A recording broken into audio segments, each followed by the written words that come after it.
కడప నగరంలో పాత బస్టాండు పక్కనే ఉన్నటువంటి నగర నడిబొడ్డులో కోట్ల విలువ చేసేటటువంటి యాదాల పిచ్చయ్య శెట్టి చారిటీ అసోసియేషన్ ఆధ్వర్యంలో ఉన్నటువంటి విలువైనటువంటి స్థలంలో అక్రమ నిర్మాణాలు జరుగుతున్నాయని చెప్పి నిన్న భారత కమ్యూనిస్ట్ పార్టీ సిపిఐ ప్రతినిధి బృందం పరిశీలన చేసి ఈరోజు కడప నగరపాలక సంస్థ కమిషనర్ గారి దృష్టికి తీసుకురావడం జరిగింది. ఈ సందర్భంగా కడప నగరపాలక సంస్థకు చెల్లించాల్సినటువంటి వేకెంట్ ల్యాండ్ పన్నులు ఏవైతే ఉన్నాయో, అర్బన్ ట్యాక్స్ ఏదైతే ఉందో దాదాపు 48,67,700 రూపాయలు కడప నగరపాలక సంస్థకు చెల్లించాల్సి ఉంది. ఆ పన్నుల నుంచి మినహాయింపు ఇవ్వాలి. మేము ఏదో దాన ధర్మాలు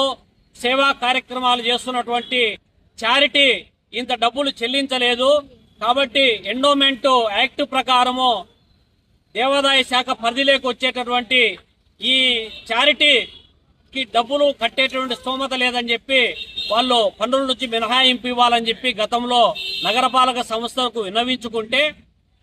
ఈ పన్నులు మినహాయింపు ఇవ్వడానికి ఏ ప్రాతిపదికన కూడా చెల్లదు కాబట్టి మీరు ఖచ్చితంగా పన్నులు కట్టాలని చెప్పి ఎండార్స్మెంట్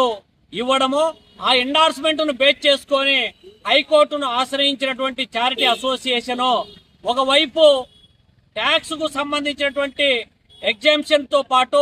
రిలీఫ్ ను కోరినటువంటి చారిటీ కోర్టులో వ్యాజ్యం నడుస్తుండగానే ఆగమేఘాల మీద ఆ చారిటీ పరిధిలో ఉన్నటువంటి స్థలాన్ని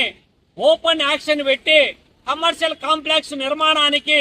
అగ్రిమెంట్ చేసుకోవడము, దానికి ఎండోమెంట్ అనుమతి ఇవ్వడము, ఈ మొత్తం వ్యవహారంలో కడప నగరపాలక సంస్థ, ఎండోమెంట్,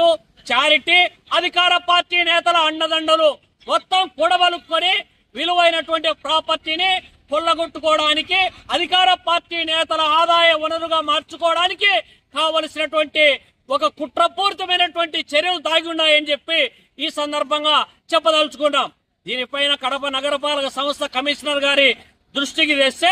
ఆయనేమో అనీజీగా ఆయన ఏదో తప్పు చేసిన మాదిరిగా దీనిపైన కోర్టులో ఆర్డర్ వచ్చిందని చెప్పి తనకేదో తెలియనట్టు, ఆడ నిర్మాణాలు జరుగుతున్నట్టు కూడా తెలియకపోయినట్లు, అదేవిధంగా దానికి సంబంధించినటువంటి ప్లాన్ అప్రూవల్ లేకుండా ఎట్ట కడతారని చెప్పి గట్టిగా నిలదీస్తే అప్పుడు మాత్రం దానికి ప్రిలిమినరీ అప్రూవల్ ఇచ్చారని చెప్పి చెబుతా ఉన్నాడంటే అంటే మొత్తము ఒక ఉద్దేశపూర్వకంగానే వీళ్ళందరూ కలిసి ఈ ఆస్తిని కొల్లగొట్టడానికి